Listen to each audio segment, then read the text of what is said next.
Rangkuman RM10. Pertama, seluruh negara dijangka mampu beralih kepada fasa kedua PPM pada awal Ogos kelak. Dalam minggu ini, sejumlah 8 negeri telah mula beralih kepada fasa kedua Pelan Pemulihan Negara. Maka jangkaan untuk keseluruhan negara pula disasarkan berlaku pada awal Ogos kelak. Di bawah fasa kedua ini akan membenarkan sejumlah sektor ekonomi tambahan dibuka. Berdasarkan indikator, purata kes harian COVID-19 pula menurun di bawah 2,000 kes. Selain kadar vaksinasi bagi populasi menerima 2 dos lengkap pula mencapai 40%. Kedua, Malaysia dijangka menurunkan sasaran KDNK 2021 pada kitaran 4%. Jika sebelum ini Bank Dunia telah menurunkan jangkaan pertumbuhan KDNK pada paras 4.5%, kini tindakan yang sama akan disemak semula oleh Kerajaan Persekutuan pada Ogos kelak. Semakan tersebut akan turun pada kadar 4% pertumbuhan yang sebelum ini di paras 6.5% sehingga 7%. Meskipun pentadbiran yakin akan proses vaksinasi, namun kesan pada pertubuhan negara kekal diterima oleh Malaysia. Ketiga, Sony sasar penggunaan robotik mampu kurangkan 70% kos operasi kilang TV di Malaysia. Sony kini meramalkan sektor pembuatannya akan mengalami peralihan dari aspek tenaga kerja manusia kepada penggunaan robotik. Sasaran itu meliputi operasi utamanya di Malaysia.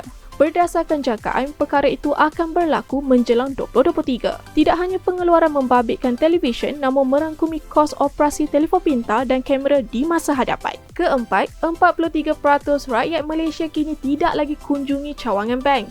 Lebih selesa guna khidmat digital. Menerusi tinjauan di bawah kajian sikap pembayaran pengguna Visa, sekitar 65% menyatakan minat terhadap khidmat perbankan digital.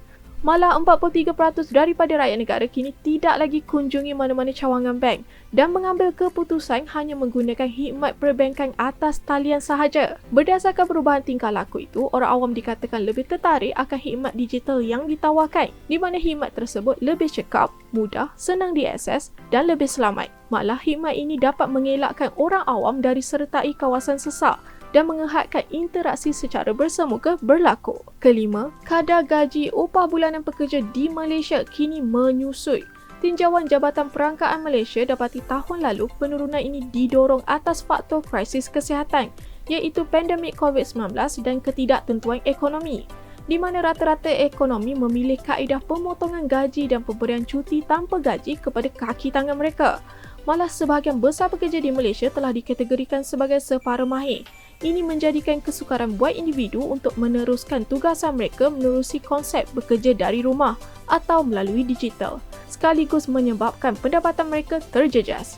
Keenam, IKEA berdepan tuduhan perolehi bekalan kayu perabot tidak sah. Berdasarkan pemantauan Earthsight, sebuah NGO alam sekitar Rusia, dakwaan tersebut merangkumi pembekalan bahan kayu IKEA dari syarikat yang melaksanakan pembalakan secara haram di hutan Siberia, Rusia, melibatkan sekitar penerbangan 4 juta pokok di hutan tersebut. Tuduhan itu merujuk kepada pembekal IKEA Exportless yang berpusat di Siberia dan dikendalikan oleh ahli politik wilayah Irkutsk iaitu Yevgeny Bakurov. Melalui tinjauan, bekalan kayu itu digunakan untuk penghasilan pelbagai perabot kanak-kanak yang dipasarkan di cawangan IKEA di seluruh Eropah dan Amerika Syarikat. Bagaimanapun, IKEA menafikan dan memaklumkan tidak lagi bekerjasama dengan syarikat tersebut. Ketujuh, keperluan dos ketiga akan jejaskan agihan vaksin kepada negara berpendapatan rendah. Menurut Ketua Saintis WHO, Soumya Swaminathan, tindakan untuk meningkatkan kadar dos atau menyesuaikan campuran dos ini mampu mencetuskan ketidaktentuan. Ini kerana belum ada data kukuh yang menyokong keperluan tersebut. Malah Ketua Pengarah WHO, Tedros turut memberi teguran kepada pengeluar vaksin untuk tidak memberi tumpuan menjual vaksin tambahan kepada negara maju. Tindakan itu dilihat tidak adil buat negara berpendapatan rendah yang masih memiliki halangan bekalan vaksin. Seterusnya, lebih 35,000 permis peruncitan ditutup sepanjang pandemik berdepan risiko tinggi. Data kumpulan peruncit Malaysia RGM menunjukkan sepanjang pandemik ini, lebih 35,000 kedai telah ditutup.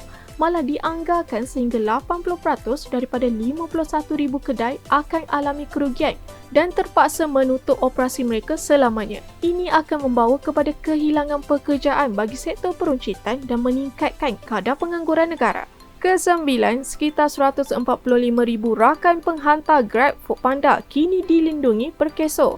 Tindakan pendaftaran SPS Lindung oleh dua platform penyedia ekonomi gig Grab dan Foodpanda itu dilaksanakan bagi memastikan keselamatan sosial pekerja dijamin.